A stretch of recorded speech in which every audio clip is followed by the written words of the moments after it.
Hello and welcome to Basic Computer Help.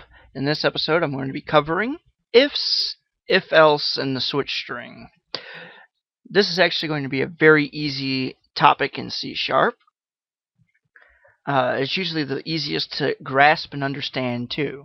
Let's dive right into it. First thing I did was I declared a variable called n and gave it a value of 12. I pretty much just have this in here as a representation that it can be changed at some point in the execution of the program. It won't actually work because you can't typecast a string into an integer in C#. But let's dive right into how we actually write it out, shall we? Well, first thing we're going to do is, if this entire thing can be its own statement if you so wished it. You have if n, and then we go, is it equal to 12? You need the two equal signs because a single equal sign just will actually go n equals 12. In C++, that'll actually execute all the time. I think it results in a compile error here. Another cool thing is we could do else. Else if, or even we could just do just plain else. And if n was not equal to 12, we'll execute extra code here. Or even like I have here, you can go else if n equals 13. And we can even conclude it with an else statement here. One cool thing about learning how to do if statements is this is one of those statements that if you learn it in one language, it is pretty much the same in every other language. I actually have a VB program in here that I wrote. It just shows an if statement in Visual Basic.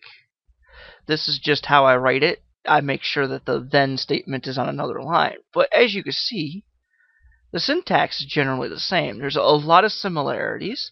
I do have a cheat sheet that tells me what's different in VB. And C#'s if statements are the same in PHP, in C. I believe it's the same in Python. It's the same in a lot of other languages. Just ignore that warning. Another thing we can do is a switch statement. These are recommended against in the Microsoft documents, but I tend to still use them a lot. Pretty much it's just a giant if something is equal to something else, but it's only equal to, so like I took n again, I went, is it equal to 12? Well, then it'll execute whatever's in here, and the break command just breaks it out of switch.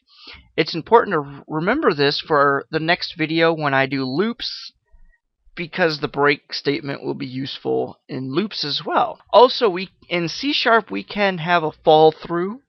This can be a little bit harder to understand, but pretty much if you don't have any statements in that particular case, you can actually just go to the next one. I have actually done it where I went, alright, case 55, colon, and it'll fall through. If it's 44, then it'll also execute 55 and default. Alright, the switch statement is also the same in a lot of other languages.